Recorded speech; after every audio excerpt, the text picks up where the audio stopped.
Puto na masarap na siguradong babalik-balikan. Before akong mag-start, flex ko muna yung aking cute na hikaw. Baka bet nyo rin ito, ilalagay ko na lang yung link sa comment section kung saan ko ito nabili. Izuwiro Cheesy Puto, yan ang pangalan ng aking puto business before. Yes, nagtitinda po ako nito at masasabi ko na malaki talaga ang kitaan dito. Matagal-tagal na rin na hindi ako nakakapagluto nito at masaya ako na ganun pa rin yung lasa niya. At dahil love ko kayo, isi-share ko yung recipe ko sa inyo. Promise, legit ang sarap nito at sigurado na hindi ako mapapahiya sa inyo. Tara, luto tayo. Sa isang mixing bowl, pagsamasamahin natin yung mga dry ingredients. 2 cups all-purpose flour, 1 cup white sugar, 1 and 1/2 tablespoon baking powder, and 1 teaspoon salt.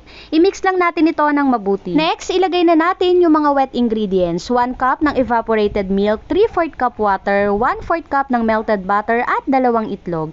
Haluin lang natin ito ng mabuti at yung complete recipe po ng aking niluluto ay nasa dulo po ng aking video. Okay lang na may buo-buo pa kayong nakikita kasi sasalain pa natin yan ng 2 beses para sigurado na wala ng buo-buo na matitira at maging fluffy yung ating puto once na maluto na. At gusto ko po munang batiin ng happy birthday si Tito Alopera. Isa po siyang biker from Las Piñas. Naway, mabusog mo kami. Happy birthday po ulit. At ayun nga, balik na tayo sa aking niluluto. After na masala ng 2 beses yung ating mixture, i-rest muna natin ito ng mga 20 minutes, then i-prepare na natin yung pang-topping sa ating puto. Gagamit ako dito ng cheese at itlog na maalat pang toppings at medyo kinapalan ko yung hiwa sa cheese dahil pangkain lang naman namin ito. Pero kung pangtinda, mas liitan at nipisan nyo yung hiwa sa cheese at ganun din sa itlog na maalat. At para pare-parehas yung magagawa nating puto, gagamit ako ng measuring cup at 1/8 cup yung sukat ng gagamitin ko.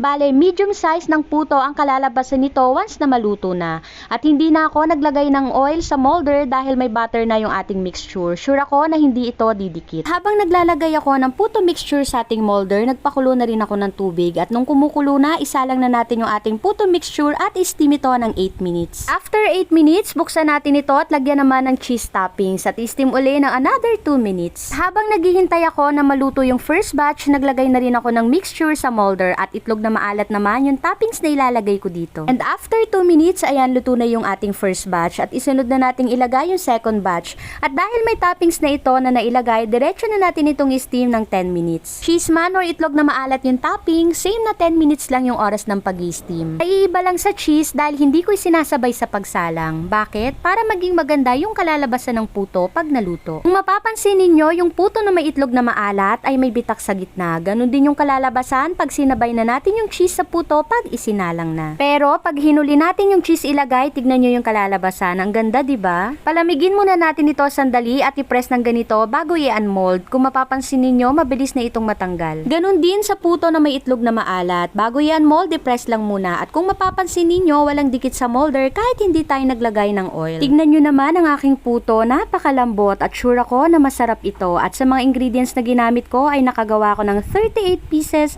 medium size. At syempre, hindi rin papatalo ang ating puto na may itlog na maalat. Pang merienda man o pang negosyo, para sa'yo ito. At ito yung klase ng puto na kahit kinabukasan mo pa kainin ay malambot pa rin. Gusto mo rin ba? Tara, kain tayo.